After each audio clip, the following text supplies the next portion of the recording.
ایک اور سوال دل کی گہرائیوں سے آیا، کیونکہ فی الحال میں اسے بیمار نہیں دیکھ سکتی، کیونکہ مجھے اپنے اس دشمن سے خود سے مقابلہ کرتے وقت صحیح سلامت چاہیے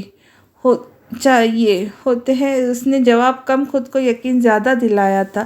ایک نظر اس پر ڈال کر وہ بھی کمفرٹر سر تک اوڑھ گئی۔ فون پر آتی مسلسل کال سے وہ بامشکل آنکھیں کھول سکا۔ گلاس وال سے آتی روشنی کے باوجود آج جاگ نہیں پا رہا تھا۔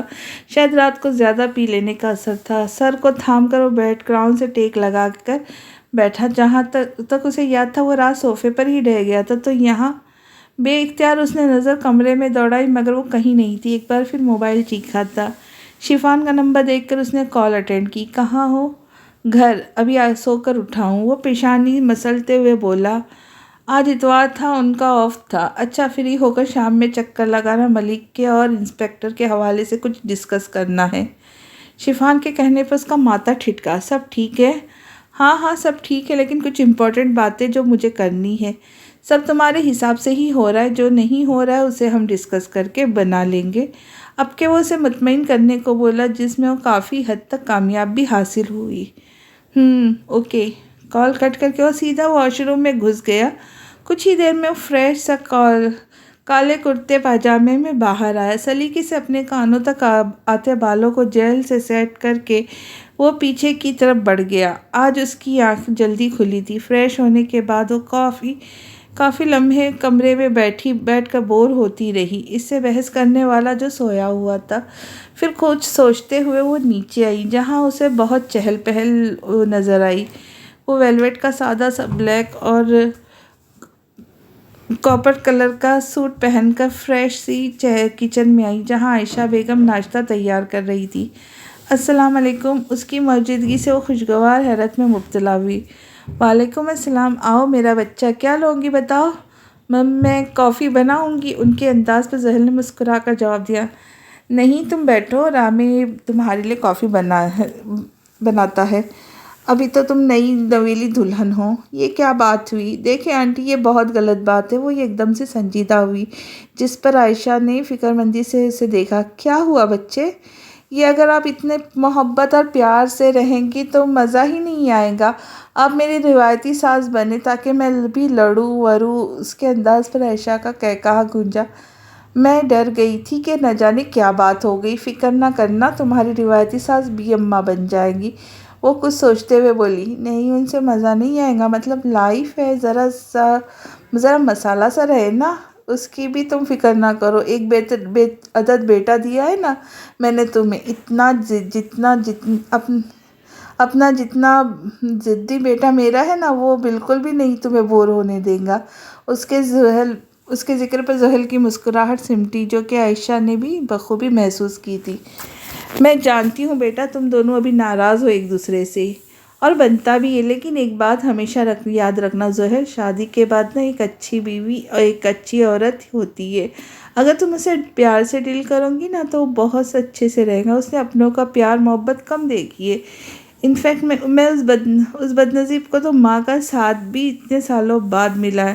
اب میں اسے اپنی محبت چیخ کر بھی بتاؤں تو یقین بھی نہیں کرے گا۔ وہ افسوس سے نم آنکھیں لیے بولی۔ اس سے پہلے زحل کوئی جواب دیتی، خالہ کی آواز گونجی۔ ماشاء اللہ، ماشاء اللہ۔ ان کی آواز پر اس نے بے ساختہ اس کی طرف دیکھا۔ وہ سیڑھیاں اتر کر آ رہا تھا کہ اس کے اور بلیک قمیص شلوار میں دیکھ کر خالہ، اس کی کچھ کزنز اور زحل حیران رہ گئے تھے۔ وہ بہت کم ہی شلوار قمیض میں نظر آتا تھا، مگر جب بھی پہنتا تھا اس سے نظریں ہٹانا مشکل ہو جاتا۔ وہ اب بھی کالے سوٹ پر کریم کلر کی شال لے کر بہت وجیح لگ رہا تھا۔ یہ شاید پہلی بار تھا جب زحل نے اسے کالے سوٹ میں دیکھا تھا۔ اس کے سفید رنگت پر بلیک مزید جچ رہا تھا۔ اس سے نظریں ہٹا کر وہ جیسی ہی پلٹی، اس کی نظر ایک لڑکی پر گئی۔ وہ مبہوت زدہ سی شہریان کو دیکھ رہی تھی۔ عجیب سی جلن سی محسوس ہوئی۔ جاؤ بیٹا، تم ڈائننگ پر جا کر بیٹھو، میں ناشتہ لگواتی ہوں۔ ہاں، یہ کافی شہریان کو بھی دے دینا۔ اسے صبح اٹھتے ہی کافی پینے کی عادت ہے۔ عائشہ کی آواز پر وہ اس لڑکی سے نظر ہٹا کر کافی کا کپ ان سے لیتی باہر آئی، جہاں وہ موبائل میں بڑی سربراہی کرسی پر بیٹھا ہوا تھا۔ اس نے جا کر کافی اس کے سامنے رکھی۔ وہ ہنوز موبائل میں مصروف رہا جیسے اس کے آنے کی اس کی کوئی خبر ہی نہ ہوئی ہو۔ ناشتہ کرتے وقت وہ آج بی اماں کے بالکل سامنے والی کرسی پر بیٹھی جو کہ شہریان کے برابر والی کرسی تھی۔ آج کوئی کام ہے بیٹا یا پھر پورے دن فری؟ نہیں، بس اب نکلوں گا، کچھ کام ہے مجھے، خالہ کی آواز پہ وہ سپاٹ سے انداز میں بولا۔ لیکن آج تو تم نے زحل کے ساتھ سید ہاؤس جانا ہے۔ عائشہ بیگم نے تعجب سے اسے دیکھا۔ نہیں، مجھے کچھ کام ہے، وہ یہ خود چلی جائیں گی۔ نہیں بیٹا، یہ رسم ہے، تم اسے لے کر ہی جاؤ گے۔ عائشہ نے اسے ٹوکا جبکہ جانتی تھی ان کے ٹوکنے سے اسے کو کوئی اثر نہیں ہوگا۔ وہ تو ان کا جواب دینا پسند نہیں کرتا۔ میں باہر ویٹ کر رہی ہوں، 5 منٹ کے اندر باہر آؤ۔ ناشتے کے بعد وہ رکھے انداز میں کہہ کے باہر نکل گیا۔ اس کے اس انداز پر سب نے چونک کر زحل کو دیکھا سوائے بی اماں کے، جو بہت خوش نظر آ رہی تھی۔ یہ کیا طریقہ ہے؟ کم از کم لوگوں کے سامنے تو صحیح ریئیکٹ کیا کرو۔ سب عجیب عجیب نظروں سے مجھے دیکھ رہے تھے۔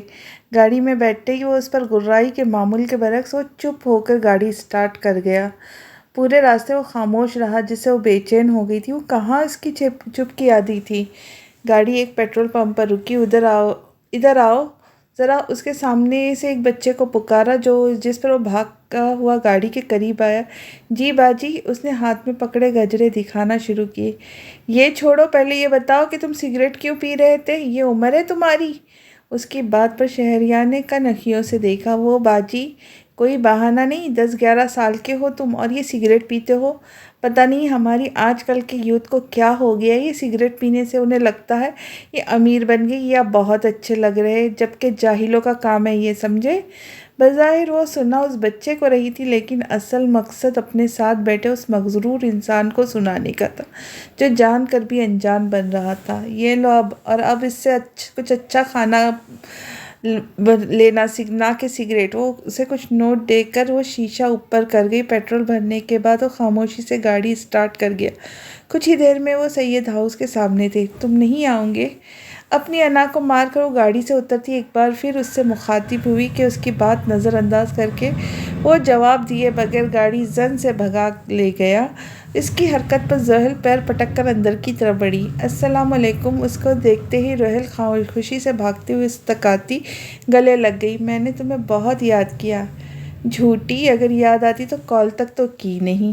اسے خفگی سے اسے دیکھا۔ مجھے لگا تم شہریان بھائی کے ساتھ بیزی ہوں گی۔ اس نے آنکھ دبا کر اسے چھیڑا۔ اس سے ملنے کے بعد وہ حریم بیگم کے روم میں گئی جہاں زحل کی مام اور وہ دونوں بیٹھے باتوں میں مصروف تھے۔ اسے دیکھتے ہی دونوں محبت سے ملی۔ شہریان نہیں آیا؟ کچھ دیر ادھر ادھر کی باتوں کے بعد حریم بیگم نے اس سے پوچھا۔ نہیں، وہ بیزی تھا نہیں تھے، شوہر کا نام عزت سے لیتے ہیں چندا۔ بالکل ٹھیک کہہ رہی ہے تمہاری چاچی، آئندہ آپ سے بات کرنا۔ چاچی کے کہنے پر حریم بیگم نے بھی طاقت کی جس پر وہ سر کو خم دے گئی۔ آج تو سنڈے ہے نا، پھر کہاں بیزی ہیں وہ؟ مام، ان کی ایک میٹنگ تھی۔ انہیں تسلی دینے کے بعد وہ اب خود سوچ میں پڑ گئی تھی۔ آخر اس کی مصروفیت کی وجہ تھی کیا؟ اگر کوئی میٹنگ ہوتی تو اسے بھی ضرور معلوم ہوتی، انجانے میں ہی صبح سہی، مگر اس کی سوچ بار بار اس پر جا کر اٹک رہی تھی۔ وہ سیدھا شفان کے فلیٹ پر آیا۔ اس فلیٹ میں فی الحال صرف شفان ہی رہتا تھا۔ اس کی ایک بہن تھی جو کہ باہر پڑھنے گئی تھی۔ فلیٹ چھوٹا تھا مگر بے حد صاف ستھرا اور خوبصورت۔ بولو کیا بات تھی؟ وہ صوفے پر بیٹھا اس سے مخاطب ہوا۔ شفان سامنے ہی بنے اوپن کچن میں اس کے لیے کافی بنا رہا تھا۔ انسپکٹر بٹ کے بارے میں کچھ رپورٹ ملی ہے۔ وہ آج کل SSS-115 کے پیچھے کچھ زیادہ ہی دکھائی دے رہا ہے۔ جہاں یہ کار ہوتی ہے وہ کچھ فاصلے پر پایا جاتا ہے اور یہ محض ایک اتفاق ہے۔ شفان استہزاء ہنستا بولا۔ SSS-115 شہریان کی گاڑی کا نمبر تھا۔ لگتا ہے بٹ کو اپنی جان بھاری لگنے لگی ہے۔ اس کی یہ مشکل میں جلدی حل کر دوں گا۔ اور کوئی خبر؟ ہاں، ملک بہت خاموش بیٹھا ہے، اس کی یہ خاموشی مجھے ہضم نہیں ہو رہی ہے۔ وہ کافی کا مگ اسے پکڑاتا بولا۔ اس کی خاموشی کی وجہ میں جانتا ہوں۔ شہریان کافی کا گھٹ بھرتا پرسکون انداز میں کہنے لگا۔ کیا وجہ؟ عنایہ ملک۔ وہ ہنوز پرسکون تھا۔ کیا مطلب؟ مطلب یہ کہ ملک اب ہمارے خلاف نہیں جائے گا۔ عنایہ ملک اسے ہمارے خلاف نہیں جانے دیں گی۔ اس کے انداز پر شفان نے آنکھیں چھوٹی کیے اسے دیکھا۔ وہ جانتی ہے تمہاری شادی ہو گئی ہے؟ شاید، اور جان بھی جائے تو اس وقت فرق نہیں پڑے گا، فی الحال وہ صرف میرے نظر کرم چاہتی ہے۔ دیکھ لے برو، ایسا نہ ہو کچھ زیادہ امید لگا کر بیٹھی اور جس طرح ملک اس کی خوشی میں خاموش بیٹھا ہے، اس طرح وہ اس کی تکلیف میں وہ طوفان کھڑا کر دے۔ شفان کے پوائنٹ پر اس نے سر ہلایا۔ تو طوفانوں سے لڑنا آتا ہے مجھے۔ اس نے کندھے اچکائے۔ پھر کیا ارادہ ہے؟ نظر کرم کرنی ہے اس پر؟ دیکھتے ہیں دل کیا تو۔ اسے دیکھنے کی بجائے بہتر ہے تو بھابھی کو دیکھنا، یہ نہ ہو تیرے سے پہلے ان کے ہاتھ لگ جائے۔ اس کے انداز پر وہ قہقہا لگا گیا۔ ہاں ہاں ہاں، اس سے کوئی فرق نہیں پڑتا جس کے ساتھ بھی ہو۔ اس کی ہنسی میں درد تھا جو شفان نے بخوبی پہچان لیا تھا۔ سب خیریت تو ہے؟ اسے میری محبت ہوس لگتی ہے، اس نے کرب سے آنکھیں میچ کر کہا۔ اس کے الفاظ پر شفان نے چونک کر اسے دیکھا۔ واٹ؟ نہیں زحیل، ایسا نہیں کہہ سکتی۔ اس نے نفی میں سر ہلایا۔ وہ سب کر سکتی ہے، وہ بہت بدل گئی ہے، لیکن بھول گئی ہے سامنے میں ہوں شہریار شاہ۔ تم پریشان نہ ہو، ٹھیک ہو جائیں گی۔ اب ذرا وہ ابراہیم شاہ کی موت کے صدمے میں کچھ عرصے میں ٹھیک ہو جائیں گی، اس نے تسلی دی، جس پر وہ کندھا اچکا گیا۔ تم خوش تو ہو نا؟ وہ دونوں ٹیرس پہ بیٹھی تھی جب روہیل نے اس کی طرف دیکھ کر پوچھا۔ خوش نہیں، ہاں حالات کے ساتھ سمجھوتا کر لیا ہے۔ تم سب بھول کیوں نہیں جاتی زحیل؟ ایک موقع تو دو، ہو سکتا ہے حالات بدل جائے۔ اور وہ پر امید سی بولی۔ اچھا یہ بتاؤ شہریان بھائی آ رہے ہیں؟ ہاں، بابا اتنی بار پوچھ چکے ہیں ان کا۔ اس کی طرف سے کوئی جواب نہ ملنے پر وہ پھر سے بات کا آغاز کر گئی۔ پتہ نہیں، وہ بات نہیں کر رہا مجھ سے۔ اس کے چہرے پر ایک سایہ سا آیا تھا۔ اس سے پہلے روہیل کوئی جواب دیتی، چاچی نے انہیں آواز دی، چلو بھائی بلاوا آ گیا ہے۔ دونوں ہنس کر نیچے آئی۔ چلو بیٹا روہیل، کھانا لگاؤ، میں بھی ہیلپ کروا دیتی ہوں۔ زحیل نے آگے بڑھ کر ان سے ٹرے تھامی۔ نہیں بیٹا، اب تم مہمان ہو، بیٹھو، مہمان نوازی کے مزے لو۔ روہیل نے اسے چھیڑا، جس پر وہ اسے چت رسید کرتے ٹرے اٹھائے ٹیبل پر رکھنے لگی۔ جب اس سے مانوس سے خوشبو آئی۔ ارے شہریان بیٹا، آؤ آؤ میرا بچہ۔ عابد صاحب خوشگواری سے اسے خوشامد کہا کہ وہ بھی آہستہ آہستہ چل کر اس کے آگے سے گزرتا عابد صاحب سے ملا۔ شکر ہے تم آ گئے، ورنہ ہم نے ناراض ہو جانا تھا، چاچی مسکرا کر بولی۔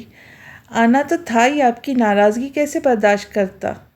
آؤ کھانا کھاؤ بیٹا۔ زحیل نکال کر دو شہریان کو۔ انہوں نے زحیل کو اشارہ کیا، جو سر ہلا کر اس کی پلیٹ میں چاول ڈالنے لگی۔ میں خود ڈال لوں گا۔ اس کے ہاتھ سے ٹرے لے کر وہ خود سے نکالنے لگ گیا کہ اس کے سرد مہری پر وہ اسے گھور کر اس کے ساتھ بیٹھی اس کے پاؤں پر پاؤں مار گئی، مگر یہاں فکر اسے تھی۔ وہ ہنوز کھانے میں انصاف میں مصروف تھا۔ رات کا کھانا اچھے ماحول میں کھایا گیا۔ شہریان بیٹا، کافی پلو گے یا چائے؟ عابد صاحب نے مسکرا کر پوچھا۔ میں تو کافی لوں گا، لیکن اگر روہیل بنائے گی تو۔ اسے اٹھتا دیکھ وہ روہیل سے مخاطب ہوا۔ اچھا چلو زحیل، تم ان سب کے لیے چائے بنا لو، میں کافی بناتی ہوں۔ اس کے کہنے پر وہ منہ بسور کر کچن میں گھس گئی۔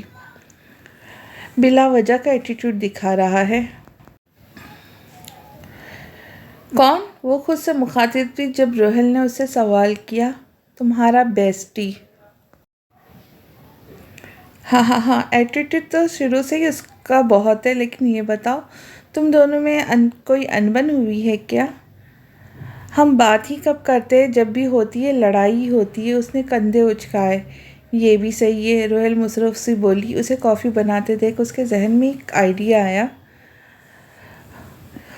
رکو، یہ کافی میں بناتی ہوں، تم چائے نکال لینا۔ اس کے کہنے پہ وہ سر ہلا گئی۔ کچھ دیر میں وہ دونوں چائے اور کافی ڈرائنگ روم میں لے کر بیٹھ گئی۔ اور آج کل کیا چل رہا ہے شہریان؟ عابد صاحب نے پھر سے بات کا آغاز کیا۔ بس آفس، اور کچھ نہیں۔ اس کے صاف جھوٹ پر زحیل نے نظریں پھیر کر اسے دیکھا۔ جھوٹا ڈان کہیں کا! کچھ کہا؟ اس کے بڑبڑانے پر شہریان نے سرگوشی کی۔ اس کے سپاٹ انداز پر لب بھیج کر رہ گئی۔ اتنے ٹائم میں وہ اب اس سے مخاطب ہوا تھا، وہی بھی اسی انداز میں۔ کافی بہت اچھی ہے روہیل۔ وہ کافی کا گھونٹ بھر کر اس کی طرف دیکھتا تپا دینے والی مسکراہٹ سے بولا۔ جی، کیونکہ یہ آپ کی وائف نے جو بنائی ہے اس کی روانگی میں کہنے سے اسے زوردار پھٹا لگا تھا، جس پر زحل بامشکل اپنی ہنسی کا گلا گھونٹ گئی۔ اب کہ زحل کی نظریں اسے تپا دینے والی تھی، جن میں خوشی کی چمک سی تھی۔ چلے اب میں چلتا ہوں۔ کچھ دیر بات چیت کے بعد وہ اٹھ کھڑا ہوا۔ آج تو تم دونوں یہیں رک جاؤ، عابد صاحب نے محبت پاش انداز میں بولا۔ نہیں انکل، صبح مجھے آفس کے لیے مشکل ہو جائیں گی، اس کی بات جاری تھی جب دروازہ نوک ہوا۔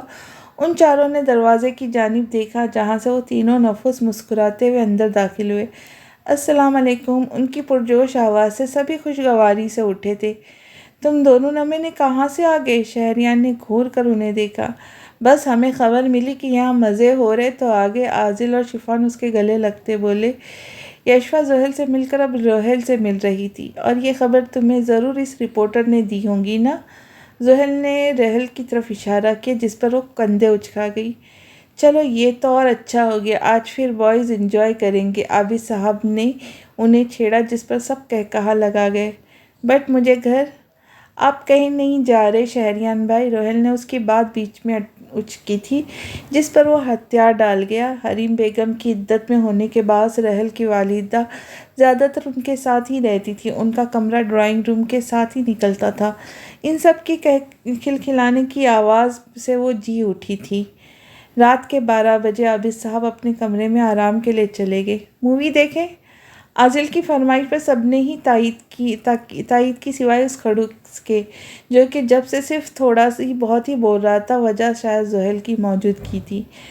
مووی لگاؤ تم لوگ، ہم کچھ اسنیکس بنا کر لاتے ہیں۔ زحل مسکرا کر اٹھی کچن کی طرف بڑھ گئی کہ اس کے جاتے ہی یشفا بھی اس کے پیچھے آ گئی۔ تم دونوں میں کچھ چل رہا ہے کیا؟ مطلب کوئی ناراضگی وغیرہ؟ یشفا کے سوال پر وہ تلخی سے مسکرائی۔ ہم تو اتنے عرصے سے صرف دشمن ہی ہیں۔ چکن نگیٹس فرائی کرتے ہوئے وہ سپاٹ انداز میں بولی۔ واٹ؟ تم دونوں میں اب بھی ناراضگی ہے؟ شادی کے بعد بھی؟ یا خدا! یہ زحل تم کیا کر رہی ہو یہ؟ میں اس رشتے کے لیے راضی نہیں تھی، لیکن موم نے مجھے مجبور کر دیا۔ اب میں اس سے زیادہ کچھ نہیں کر سکتی تم لوگوں کے لیے۔ پہلے بھی ایک بار زندگی برباد کر چکی ہوں اپنی، اب مزید کر رہی ہوں۔ اس سے زیادہ تم لوگ کیا چاہتے ہو؟ میں خود کو ختم ہی کر دوں؟ تمہیں اللہ پہ بھروسہ نہیں ہے کیا؟ اس کی مایوسی پر یشفا نے پر امید انداز سے پوچھا۔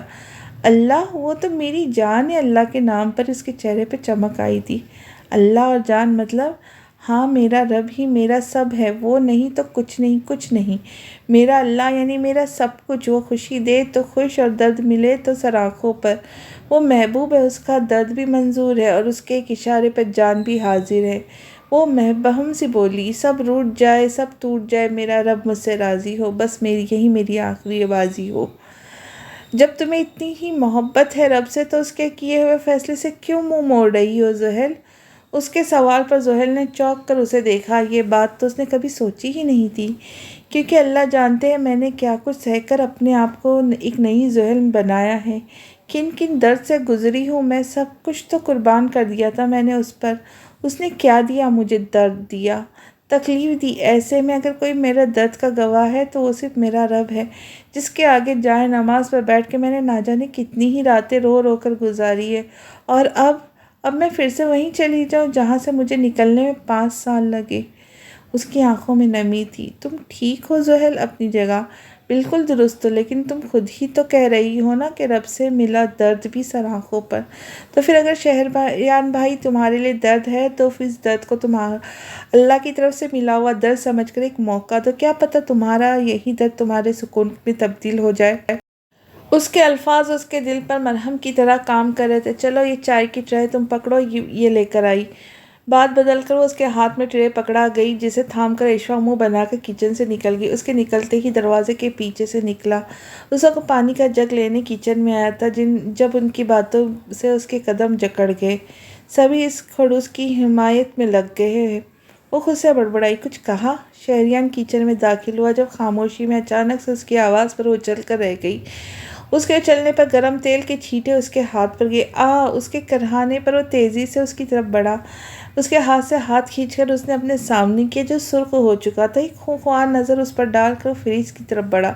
سر شکر کہ وہ کریم موجود تھی۔ بنا کچھ کہے وہ کریم اس کے ہاتھوں پر لگانے لگا۔ اس کا انداز بظاہر الغرض تھا، لیکن اس کی نظر وہ خود پر محسوس کر رہا تھا۔ چھوڑو، نگیٹ جل جائیں گے میرے۔ اس سے ہاتھ چھڑا کر وہ تیزی سے چولہے کی طرف بڑھی۔ پانی کے نیچے مت کرنا بہت۔ ایک نظر اس پر ڈال کر وہ باہر نکل گیا۔ اس کے بے رخی میں بھی فکرمند انداز پر زحل کی بیٹ محسوس ہوئی تھی۔ زحل روم میں آئی تو اسے اپنا وہ گٹار پکڑے بیٹھا نظر آیا۔ ارے آ جاؤ زحل، شہریان بھائی گانا گانے لگے ہیں، یوشفا نے پرجوش انداز میں کہا۔ بٹ ہم تو مووی دیکھ رہے تھے نا۔ ہاں پہلے شہریان بھائی گانا گائیں گے، اس کے بعد ہم مووی دیکھیں گے۔ روہل اس کے ہاتھ سے ٹرے لے کر اسے اپنے ساتھ بٹھا گئی۔ وہ اس کے سامنے تھا، اس کا دل زور زور سے دھڑک رہا تھا۔ کتنے مشکلوں سے وہ اس کی آواز کی سحر سے نکلی تھی جب سے شہریان اسے چھوڑ کر گیا تھا۔ وہ روز اس کی ریکارڈنگ سنتی تھی جس میں اکثر وہ گنگناتا تھا۔ گٹار کی آواز سے ایک بار پھر وہ ماضی کی یادوں سے نکلی۔ آج اسے اپنی زندگی نے پھر وہیں لا کر کھڑا کر دیا تھا۔ گٹار بجنا شروع ہوا اور اس کے ساتھ ساتھ اس کے دل بھی ڈوب کر ابھرا تھا۔ تو ہی یہ مجھ کو بتا دے، چاہوں میں یا نہ، اپنے دل کا بتا دے، چاہوں میں یا نہ۔ کمرے میں اس وقت صرف اس کی آواز تھی جس کے سحر کو سب نے دم سادے سن رہے تھے۔ اتنا بتا دو تجھ کو چاہت ہے اپنی، مجھ کو یوں نہیں اختیار۔ پھر بھی یہ سوچا دل نے اب جو لگا ہوں ملنے، پوچھوں تجھے ایک بار، مجھے یہ مجھ کو بتا دے، چاہوں میں یا نہ۔ اس کے لہجے میں درد تھا جس کی وجہ سے شاید یہاں موجود ہر شخص کو ہی معلوم تھی۔ ایسی کبھی پہلے ہوئی نہ تھی خواہشیں کسی سے ملنے کی، نہ تھی کوششیں۔ الجھن میری سلجھا دے، چاہوں میں یہ نہ، آنکھوں میں جتا دے، چاہوں میں یا نہ۔ گٹار کی آواز کے ساتھ اس کی آواز بھی بند ہوئی جس سے وہ لمحے میں ہوش میں لوٹی تھی۔ واہ برو اسے چھا گئے، آہا! شفا نے اسے داد دی جس پر وہ سر کو خم دے گیا۔ آج کافی عرصے بعد اس نے کوئی گانا گایا تھا۔ مووی دیکھے؟ سب اس کو داد دینے میں مصروف تھے جب وہ بلند آواز میں مخاطب ہوئی۔ ہاں ہاں لگاؤ مووی۔ زحل تم ادھر آ جاؤ ذرا۔ عادل نے اسے اشارہ کیا۔ وہ اس وقت روہل اور یوشفا کے بیچ میں تھی۔ اچھا۔ وہ اس کا اشارہ سمجھ کر بہانہ بنا کر یوشفا کے پاس سے اٹھی جہاں فوراً عادل بیٹھ گیا تھا۔ آپ ادھر بیٹھ جاؤ نا۔ اب وہ شفان کے سر پہ تھی جو کہ اپنی جگہ چھوڑنے کو تیار نہیں تھا۔ نہ چاہتے ہوئے بھی اس کے ساتھ آ کر بیٹھ گئی جس پر روہل نے شفان کو آنکھوں میں داد دی۔ مووی کے دوران اسے اپنے کندھوں پہ نرم کا لمس محسوس ہوا۔ نظر اٹھا کر دیکھا تو دشمن جاں اس کے کندھے پر سر رکھے سو چکی تھی۔ ایک دل فریب مسکراہٹ نے شہریان کے ہونٹوں کا احاطہ کیا۔ یہ اتنے وقت میں پہلی بار تھا جب وہ مسکرایا تھا۔ اگلے ہی لمحے کو اس کے گرد اپنا حصار باندھ گیا۔ کتنا مشکل ہے تم سے دور رہنا۔ اس کے گرد حصار باندھے وہ سرگوشی میں بولا۔ رات کے 3 بجے مووی ختم ہونے پر سب اپنے روم میں جانے کے لیے بے قرار تھے۔ زحل اب اس سے کچھ فاصلے پر سوئی ہوئی تھی۔ مجھے بھائی میرا کمرہ بتا دو، میں تو سونے جاؤں، عادل جمائی روکتا بولا۔ آپ دونوں کو میں گیسٹ روم میں چھوڑ آتی ہوں، یوشفا میرے ساتھ سو جائیں گی اور شہریان بھائی زحل کے روم میں سو جائیں گے۔ روہل نے تفصیلی فاصلہ سنایا۔ اوکے چلو جی۔ ایک ایک کر کے وہ سب ہی روم میں نکل گئے۔ اس نے نظر اٹھا کر اپنے ساتھ لیٹی اس خوبصورت لڑکی کو دیکھا۔ ایک سرد آہ بھر کر وہ اپنی جگہ سے اٹھ کر اسے بازو میں بھر کر اس کے روم کی طرف چل دیا۔ کیا کھا کر سوتی ہو تم بیبی گرل؟ اگر یہی حرکت میں نے تمہارے ہوش میں کی ہوتی تو اس وقت تک تم میرے ہاتھ توڑ چکی ہوتی۔ میرا ہاتھ توڑ چکی ہوتی تم، مسکرا کر کہتا وہ اسے بیڈ پر لٹا گیا اور خود سامنے صوفے پر جا کے لیٹ گیا۔ اسے دیکھتے دیکھتے کب اس کی آنکھیں لگ گئی اسے اندازہ نہیں ہوا۔ فجر کی آواز پر اس کی آنکھ کھلی۔ وضو کی نیت سے وہ اٹھی۔ میں یہاں کیسے آئی؟ اس کا جواب اس کے سامنے صوفے پر لیٹا دکھائی دیا۔ اوہ ایٹیٹیوڈ تو دیکھو، صوفے پر لیٹے ہیں جناب، خڑوس کہیں کا، خود سے کہتی وہ واش روم میں گھس گئی۔ چند لمحوں بعد وہ باہر آئی، جائے نماز بچھا کر بیٹھ گئی۔ آج 2 دن بعد اسے فجر کی نماز نصیب ہوئی تھی۔ اس کی آنکھیں کھلی تو وہ اسے جائے نماز پر بیٹھی نظر آئی۔ کچھ سوچتے ہوئے وہ آہستہ سے اس کے پاس جا کر بیٹھ گیا۔ کیا مانگتی ہو رب سے؟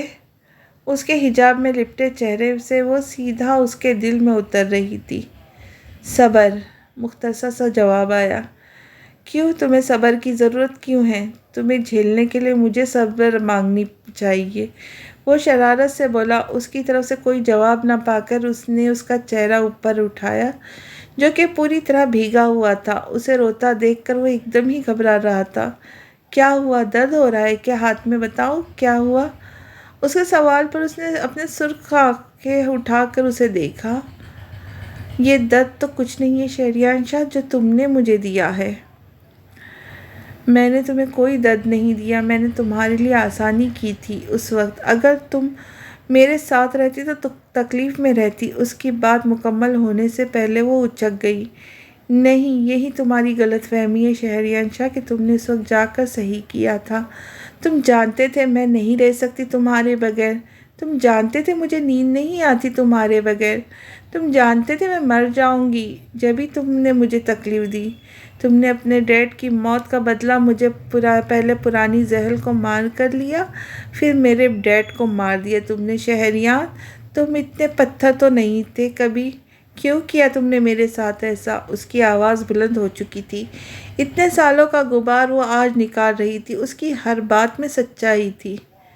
چلو مان لیتے، میں سب جانتا تھا، لیکن میرے ڈیڈ کو مارا تھا تمہارے ڈیڈ نے، جس پلان کا حصہ کہیں نہ کہیں تم بھی تھی۔ میرے ڈیڈ کا خون اتنا ہلکا نہیں تھا کہ میں ان کے قاتل کے ساتھ تعلق رکھ لیتا۔ یہ کہہ کر وہ اٹھ کھڑا ہوا کہ اس کے پیچھے زحل بھی کھڑی ہوئی تھی۔ میں نے نہیں مارا سکندر انکل کو، میرے ڈیڈ بے قصور تھے، ہمیں تو پتہ بھی نہیں تھا یہ سب ہو جائے گا۔ تم سوچو میرے ڈیڈ کو کیا دشمنی ہوگی سکندر انکل سے۔ اتنے سال تم مجھے اس گناہ کی سزا دیتے رہے ہو جو میں نے کیا ہی نہیں۔ اس کی آواز میں درد تھا لیکن اس کی بات پر وہ چونکا۔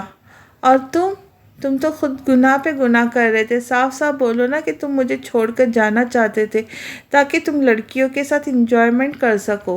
اس کی بات پر وہ قدموں کے بل پلٹا۔ اور مت بھول انہوں نے تجھے اس لڑکی کے ساتھ بھی سنا تھا۔ نہیں، اس نے لڑکی کی آواز نہیں سنی تھی۔ اسے کچھ دن پہلے شفان سے ہوئی گفتگو یاد آئی۔ ہاں، تو میں ایک مافیا لیڈر ہوں، میں نے تو ایک نہیں ہزاروں لڑکیوں کے ساتھ رات گزاری ہے۔ تو اور تم کس حیثیت سے یہ بات مجھ سے کر رہی ہو؟ جب بیوی ہی شوہر سے کہہ دے کہ وہ ہوس پرست ہے تو اسے بیوی کو یہ بات پوچھنے کا حق نہیں ہے کہ وہ رات میں کہاں تھا اور کس کے ساتھ تھا۔ اس کے ڈھار سے وہ بے یقینی سے پیچھے ہوئی۔ تم سے پہلے بھی میرے پاس بہت لڑکیاں تھیں اور تمہارے بعد بھی، لیکن تم میرے لیے سب سے الگ تھی۔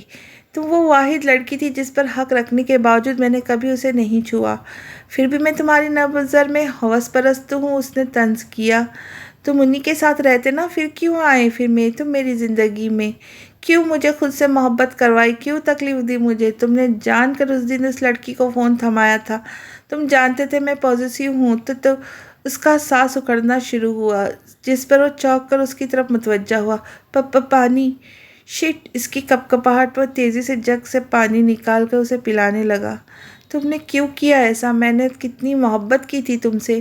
میرے ڈیڈ بے قصور تھے، تم نے انہیں مار دیا، وہ ہچکیوں کے بیچ بولی۔ میں نے نہیں مارا تمہارے ڈیڈ کو زحل۔ ہاں میں نے مارنا تھا لیکن میرے سے پہلے ہی انہیں کسی اور نے شوٹ کر دیا۔ میں گنہگار نہیں ہوں تمہارے ڈیڈ کا، وہ اس کے بال سہلاتا نرمی سے بولا۔ اس کا رونا اسے مزید تکلیف دے رہا تھا۔ تم نے مجھے تو مار دیا نا؟ تمہیں کیوں میری یاد آتی؟ تمہارے پاس تو بہت سے لوگ تھے، میں تو اکیلی تھی، مجھے ضرورت تھی تمہاری۔ تم نے جان کر مجھے چھوڑا۔ میں نے پورے 1 سال تک تمہیں روز کالز کی کیونکہ مجھے تمہارے بغیر نیند نہیں آتی تھی، لیکن تم نے میری ایک کال تک نہیں اٹھائی۔ میں روز یہیں اسے جائے نماز پر روتے روتے سو جایا کرتی تھی۔ تم اس کی سسکی سے نکلی جس پر وہ بے اختیار اسے حصار میں لے گیا۔ شش! چپ! اس کی باتوں میں آج پہلی بار شہریار کو اپنی غلطی کا احساس ہوا تھا۔ وہ صحیح تو کہہ رہی تھی، اس نے ہی تو ختم کر دیا تھا اس معصوم سی لڑکی کو۔ وہ سب جان کر بدلے کی آگ میں اس حد تک نکل گیا کہ اسے اس لڑکی کی تکلیف کا احساس ہی نہیں ہوا۔ اس سے دوری کی تکلیف میں وہ روز ہی جلتا تھا۔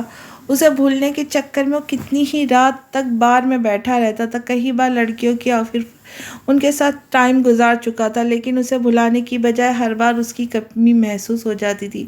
اس کی نظر میں زحل شہریان شاہ اس کے ڈیڈ کے قاتل کی بیٹی رہ گئی تھی۔ اس کے حصار میں آتے ہی وہ ہوش سے بیگانہ ہو گئی تھی۔ اسے یہ پینک اٹیک اکثر ہی ہو جاتا تھا، لیکن شہریان کے سامنے یہ پہلی بار تھا۔ اس کی تکلیف محسوس کر کے وہ نم آنکھوں سے اس کی پیشانی پہ لب رکھ گیا۔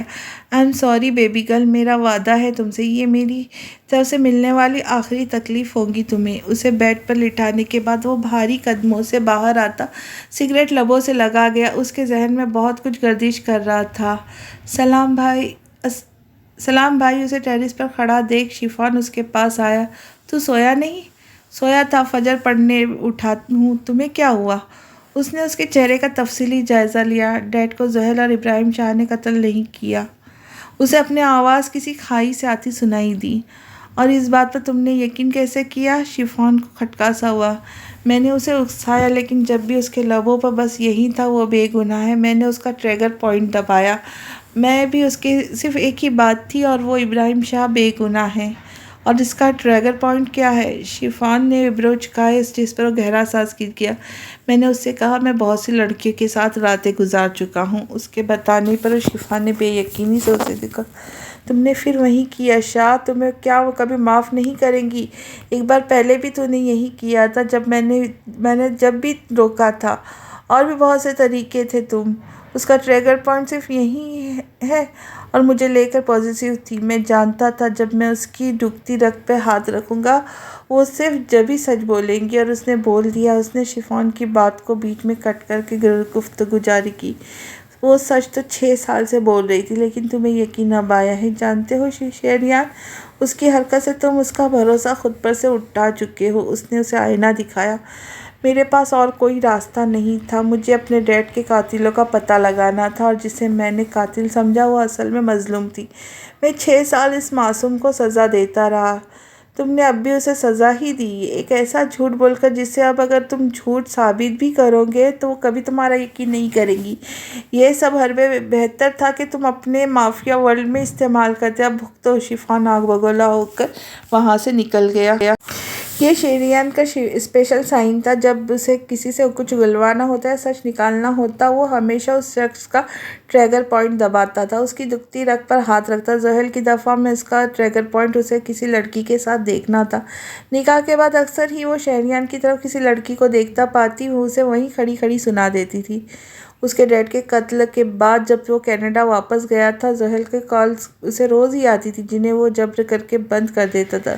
اس کی نظر میں زحل ابراہیم شاہ اس کے باپ کی موت کی ذمہ دار تھی۔ اس کے ڈیڈ ہی تو تھے اس دنیا میں سب سے عزیز تھے۔ اس کے بعد زحل شاہ اس کی زندگی میں آئی تھی، لیکن اس کے آتے ہی شہریان سے اس کا اکلوتا مخلص رشتہ بھی چھوٹ گیا تھا، کیونکہ اس نے خود ابراہیم شاہ کو سکندر شاہ پر گولی چلاتے دیکھا تھا۔ اس کے ڈیڈ کا خون اس کی محبت پر حاوی تھا، جس کے باعث ایک دن جھنجھلا کر اس نے کسی لڑکی کو پیسے دے کر اپنا فون تھما دیا تھا، لیکن اس کی نظر میں فون بہت جلدی بند ہو گیا تھا، جس کے باعث اسے صحیح سے کلیئر نہیں ہوا تھا کہ زحل نے اس لڑکی کی آواز سنی بھی یا نہیں۔ ہاں، لیکن اس کے بعد کبھی اس کی کال نہیں آئی تھی، جس پر وہ بے چین رہنے لگا تھا۔ روز کال آنے سے اسے کہیں نہ کہیں سکون سا ملتا تھا، لیکن پھر کالز بند ہونے پر وہ عموماً ہی غصے اور بے چینی میں رہتا۔ وہ کینیڈا کے مافیا ورلڈ کا ہیڈ جانا جاتا تھا۔ اسے اس فیلڈ میں سکندر شاہ لائے تھے، لیکن کچھ ہی عرصے میں شہریان ان سے بھی زیادہ آگے نکل گیا، جس کے باعث اسے کنگ شاہ کہا جاتا تھا۔ سکندر شاہ مافیا ورلڈ میں ملبوس ضرور تھے، لیکن انہوں نے کبھی شراب نوشی نہیں کی تھی، نہ ہی کبھی کسی غلط کام میں ملبوس ہوئے تھے۔ وہ ہمیشہ غلط لوگوں کو سیدھا کرنے میں پائے جاتے تھے، چاہے ان کا انداز اچھا ہو یا برا، ہر لحاظ سے مقابل کو زیر کر دیتے تھے۔ یہی وجہ تھی اگر شہریان نے ان کی زندگی میں کبھی شراب کو ہاتھ نہیں لگایا تھا۔ وقت کا کھیل تھا یا شیطان کی چال، ایک دن اس بے چینی میں اس کے ایک پارٹنر نے شراب اس کے منہ سے لگائی تھی۔ اس کے بعد شراب اس کے لیے پانی کا کام کرنے لگی تھی۔ وہ کہتے ہیں نا، ایک غلط کام کرنے سے ہزاروں غلط کاموں کا راستہ کھل جاتا ہے۔ نہ جانے کتنی ہی راتیں اس نے بار میں بیٹھے بیٹھے شراب کے ساتھ زحیل کی یادوں سے لڑتے ہوئے گزاری تھی۔ اکثر کچھ لڑکیوں نے اسے قسم کے آفر کروائی تھی جنہیں وہ زحیل کو بھلانے کا سوچ کر قبول کر لیتا، مگر ہر بار ان کے قریب جا کر اس کے سامنے اس کی معصوم بیبی گرل آ جاتی، جس سے ایک جھٹکے سے ہوش میں آ کر وہ واپس مڑ جاتا۔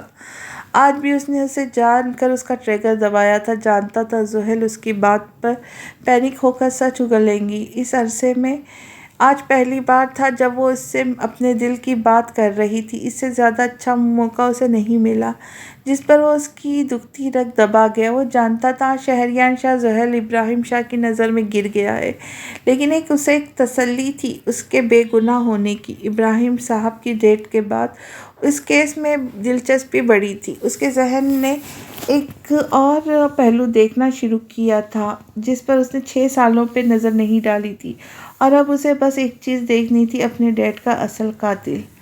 I am sorry baby girl, یہ آخری تکلیف تھی جو میں تمہیں دی ہے۔ میں جانتا ہوں تمہیں اس سب سے نکلنے میں ٹائم لگے گا۔ میں جانتی ہوں میں تمہاری نظر میں ایک زانی بن گیا ہوں، لیکن یہ ضروری تھا۔ بہت جلد کئی رازوں سے پردہ اٹھے گا، پھر ہم ایک نئی دنیا آباد کریں گے۔ خود کو حوصلہ دے کر وہ بچی ہوئی سگریٹ مسلتا باہر نکل گیا۔ روہیل کے اٹھانے سے وہ بامشکل آنکھ کھول پائی تھی۔ اس کی طبیعت اب ذرا بہتر تھی۔ اٹھ جاؤ یار، کون سے گدھے گھوڑے بیچ کر سوتی ہو، جلدی آ جاؤ، سب ناشتے پر ویٹ کر رہے ہیں۔ روہیل اسے اٹھا کر چلی گئی۔ جب وہ بستر سے نکلی، صبح والا منظر یاد آنے پر وہ ٹیس سی اس کے دل میں اٹھی تھی۔ مبارک ہو زحیل شاہ، تم کمزور پڑ گئی اس کے سامنے، خود سے کہہ کر وہ واش روم کی طرف بڑھ گئی۔ چند منٹ بعد وہ بلو پرنٹڈ لانگ شرٹ اور ٹراؤزر میں باہر آئی۔ شیشے کے سامنے آ کر بال بناتے ہوئے اس نے اپنے چہرے کا جائزہ لیا جو اس کے سوٹ کی طرح ہی زرد تھا۔ کچھ سوچتے ہوئے وہ فاؤنڈیشن لگا کر ہلکے سے میک اپ سے اپنے چہرے کی زردی کو مٹانے میں کامیاب ہوئی۔ باہر جانے کے لیے جیسے ہی پلٹی، اس کی نظر سامنے ٹیبل پر رکھے کارڈ پر گئی۔ اس نے کارڈ اٹھا کر پڑھا۔ میں جانتا ہوں تم مجھ سے خفا ہوں گی بیبی گرل، ہرٹ ہوں گی، تمہیں تکلیف ہوتی ہے تو تم روتی ہو، تم ایک لڑکی ہو، رو سکتی ہو۔ تم کہتی ہو نا مجھے درد نہیں ہوتا، میں پتھر ہوں، لیکن میں آج صرف یہ بولوں گا، مجھے درد ہو بھی تو میں رو نہیں سکتا، کیونکہ ایسا کرنے سے میں دنیا کی نظروں میں کمزور پڑ جاؤں گا، اور شہریار شاہ کمزور نہیں بننا چاہتا۔ میں جانتا ہوں تم مجھے معاف نہیں کرو گی، بس کچھ دن رک جاؤ، کچھ رازوں سے پردہ اٹھنے دو، ہو سکتا ہے مجھے تم سے معافی بھی مل جائے۔ اس کا کارڈ پڑھ کر وہ تلخی سے مسکرائی باہر آ گئی۔ ناشتے کی ٹیبل پر سب اس کا انتظار کر رہے تھے، لیکن وہ اسے کہیں نظر نہیں آیا۔ شہریار کہاں ہے؟ اس نے بے اختیار ہو کر پوچھا، جس پر رحل اور ایشفا نے اسے آنکھوں میں چھیڑا۔ وہ گھر چلا گیا، تمہیں تو پتہ ہے آفس جانا تھا۔ کپڑے تو اس کے وہیں تھے۔ شفان اس کے طرف دیکھ کر بولا، جس پر وہ سر ہلاتی کرسی کھینچ کر بیٹھ گئی۔ تمہاری طبیعت ٹھیک ہے نا؟ اس کا جائزہ لے کر وہ تشویشی انداز میں بولا۔ جی شفان بھائی، مجھے کیا ہونا ہے؟ آفس چلوں گی؟ اس کی بات پر مطمئن ہو کر اس نے پھر سوال کیا۔ جی جانا ہے۔ چلو بھئی، آپ لوگ آفس کی باتیں چھوڑیں اور ناشتہ کریں، ٹھنڈا ہو رہا ہے۔ رحل کے کہنے پر وہ دونوں کندھے اچکا کر کھانے میں مصروف ہو گئے۔ کچھ ہی دیر میں یشفا اور عادل اپنے اپنے گھر کو نکل گئے تھے۔ شفان زحیل کے انتظار میں اب عابد صاحب کے ساتھ بیٹھا تھا۔ وہ اس وقت حریم بیگم کے روم میں ان کی گود میں سر رکھے لیٹی ہوئی تھی۔ کیا ہوا میرا بچہ، اداس ہے کیا؟ وہ اس کے بالوں میں ہاتھ پھیرتی بولی۔ مام، مرد اور عورت کی زندگی کتنی عجیب ہوتی ہے نا؟ جو چیزیں مرد کو خود کے لیے ٹھیک لگتی ہیں، وہی چیزیں وہ عورت کے لیے برداشت نہیں کر پاتا۔ اس کی آواز میں شکوہ تھا۔ زحیل بیٹا، یہ سوچ اپنی ذہن سے نکال دو، شہریار کو معاف کر کے ایک اچھی زندگی شروع کرو۔ کیسے نئی زندگی شروع کروں، کیسے معاف کروں اسے؟ اب جانتی ہے اس نے؟ اسے بیچ میں ٹوک کر وہ اپنی بات شروع کر گئی۔ شہریار تمہارا شوہر ہے بیٹا، اس کی کوئی بات تو تم مجھے یا کسی کو نہیں بتاؤں گی۔ میں کبھی کبھی سوچتی ہوں اگر عورت کے لیے ایک قانون ہوتا کہ اس معاشرے میں عزت اس کے شوہر کی عزت کے مطابق ملے گی، یعنی جس کا شوہر لوگوں کی نظروں میں عزت رکھتا ہوگا صرف اسی عورت کو عزت ملے گی، تو آج پوری دنیا میں ہر عورت اپنے شوہر سے خوش ہوتی، کیونکہ شوہر کی عزت لوگوں کے دلوں میں ڈالنے اور نہ ڈالنے کا 90% کام عورت کا ہوتا ہے۔ اگر ایک عورت ہی اپنے ارد گرد کے سسرال میں اپنے شوہر کی برائی کرے گی بجائے اچھائی تعریف کرنے کے، تو وہ اس عمل سے خود لوگوں کے دلوں میں اس شخص کے لیے عزت قائم کرے گی۔ میں نے اکثر ہی سنا یہ شخص ویسے تو ہر طرح سے اچھا ہے لیکن بیوی کے ساتھ بہت برا ہے، اس لیے مجھے بے حد برا لگتا ہے جبکہ یہی بیوی کچھ دنوں میں اپنی ناراضگی بھول جاتی ہے۔ جب اس کی ناراضگی ختم ہوتی ہے، کوئی اس کا اپنا ہی اس سے کہہ دے کہ تیرا شوہر تیرے قابل نہیں، تو یہی عورت اس کا منہ نوچنے کے لیے آگے بڑھ جاتی ہے، حالانکہ یہ سوچ سامنے والے کے دل میں اس نے ہی تو اپنے شوہر کے لیے بٹھائی تھی۔ تبھی تو ایک بیوی سے زیادہ رتبہ ماں رکھتی، کیونکہ ماں چار دیواری میں تو غلط کام کرنے پر اپنے بچے کو مار مار کر ہلکان کر دے گی، لیکن کبھی بھی کسی دوسرے کے سامنے اپنے بچے کے عیب نہیں رکھتی بلکہ اس پر پردہ ڈال دیتی ہے۔ اور اسی طرح ایک مرد کو بھی چاہیے کہ وہ اپنی بیوی کے لیے وہ شوہر بنے جو کہ وہ بیٹی کے لیے سوچتا ہے۔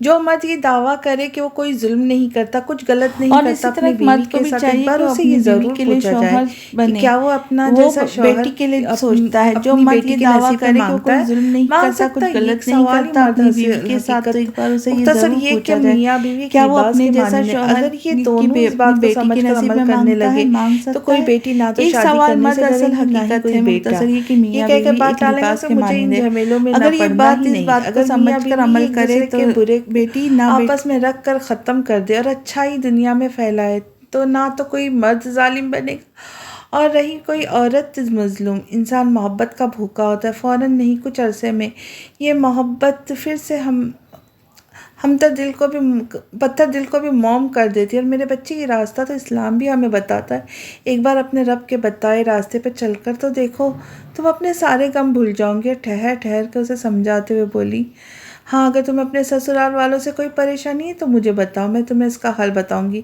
لیکن کبھی اپنے شوہر کی بات میرے سے مت کرنا بیٹا۔ میں جانتی ہوں تم دونوں کچھ عرصے میں ٹھیک ہو جاؤ گے، لیکن اگر کوئی غلط بات تم مجھے بتاتی ہو تو میرے دل میں شہریان کے لیے ہمیشہ کے لیے میل رہے گا۔ وہ تمہارے شوہر ہے بیٹا، اور اسے غلط کاموں سے روکنے کا کام اب تمہارا ہے۔ ڈھال بن جاؤ اپنے شوہر کی تاکہ کوئی تمہارے بیچ نہ آ سکے، کوئی غلط فہمی بھی نہیں، سمجھ رہی ہو نا؟ انہوں نے پیار سے اسے مخاطب کیا، جس پر وہ ان کی باتوں کو شہر سے نکلی۔ شاید آپ ٹھیک کہہ رہی ہیں مام، میں اتنی اسٹرانگ تو ہوں کہ مشکل وقت میں اکیلے سامنا کر سکوں۔ آپ بے فکر رہیں، اب اپنی پوری کوشش کروں گی کہ آپ کو میری طرف سے مایوسی نہ ہو۔ وہ ان کا ہاتھ چوم کر بولی، جس پر حریم بیگم نم آنکھوں سے مسکرا دی۔ چلے اب میں چلتی ہوں، شیفان بھائی انتظار کر رہے ہوں گے۔ وہ ان سے مل کر اٹھی کہ حریم بیگم نے اسے روکا۔ یہ چادر اوڑھ کر باہر جانا۔ ان کے نئے حکم پر وہ آنکھیں چھوٹی کہ انہیں دیکھنے لگی۔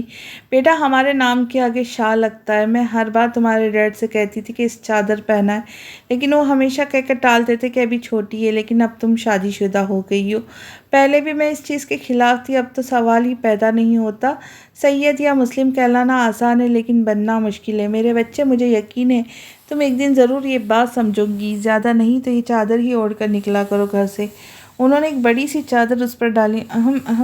موم لگتا ہے آج کل زیادہ بکس پڑھنے لگی ہے۔ خیر ڈونٹ وری، اس نے انہیں چھیڑا۔ ہمارا معاشرہ بہت خراب ہو گیا بیٹا، وہ اداسی سے بولی، جس پر زحل نے انہیں گلے سے لگا کر تسلی دی اور باہر کی طرف بڑھ گئی۔ ہمارے ملک میں جہاں اچھائیاں بڑھی وہاں بہت برائیوں نے بھی جنم لیا ہے۔ آج کل ہر بچے کو ہراسمنٹ کا پتہ ہے، چھوٹے سے چھوٹے بچے کو طلاق کے معنی پتہ ہے۔ کسی نے ٹھیک ہی کہا ہے، حد سے زیادہ کسی چیز کا علم بھی انسان کو بھٹکا دیتا ہے۔ جہاں عورتوں کی مظلومیت پر لوگوں نے ایکشن لینا شروع کیا، وہاں کچھ عورتوں نے بھی جھوٹے الزام لگا کر غلط فائدہ بھی اٹھا لیا۔ جہاں پہلے ماں باپ ہراسمنٹ کی بات بچوں کے سامنے نہیں دہراتے تھے، وہاں سوشل میڈیا نے ہر نئی نسل سے اس کا ذکر عام کر کے جہاں اچھائی اٹھانی چاہیے، وہیں کچھ جوان خونوں نے اس کا غلط استعمال بھی نکال لیا۔ جہاں ہراسمنٹ کرنے والوں کو وارننگ کی خاطر خبردار کیا گیا، وہاں کچھ لوگوں میں اس کا چسکا دیکھنے لگا۔ غرض یہ کہ جہاں اچھائی ہوتی ہو وہاں برائی بھی ہوتی ہے۔ اگر ہر شخص خود سے بس ایک عہد کر لے کہ وہ اپنی ذات سے کسی نقصان نہیں پہنچائے گا تو یہ معاشرہ ظلم ستم سے پاک ہو جائے گا۔ ایک انسان کبھی اپنی ذات سے کسی کو نقصان نہیں پہنچاتا، اور جو پہنچاتا ہے وہ ہمارے اندر کا شیطان ہوتا ہے، ہمارا نفس ہوتا ہے، جسے مار کر ہی انسان بنتا ہے۔ انسانیت کا دنیا دینا آسان ہے، انسان بننا انسانیت کہہ دینا آسان ہے، انسان بننا اور کہلانا بہت مشکل ہے۔ آج کی کہانی آپ کو کیسی لگی ضرور بتائیے۔ انشاءاللہ جلد ہی آپ اگلی قسط لے کر حاضر ہوں گی۔ دیری کے لیے معذرت چاہتی ہوں، بس تھوڑی مصروفیت کی وجہ سے جلدی اگلی قسط نہیں پیش کر پائی۔ انشاءاللہ کوشش کروں گی جلدی قسطیں اپلوڈ کروں۔ تو تب تک کے لیے اجازت دیجیے، میں جلدی ہی اس کہانی کا اگلا حصہ لے کر آپ کی خدمت میں آؤں گی۔ تو تب تک کے لیے خوش رہے، خوشیاں بانٹے، اور نئے آنے والوں سے گزارش ہے کہ چینل کو سبسکرائب ضرور کریں اور لائک اور شیئر کا بٹن ضرور دبائیے۔ تو ملتے ہیں اگلی قسط کے ساتھ۔ اللہ حافظ۔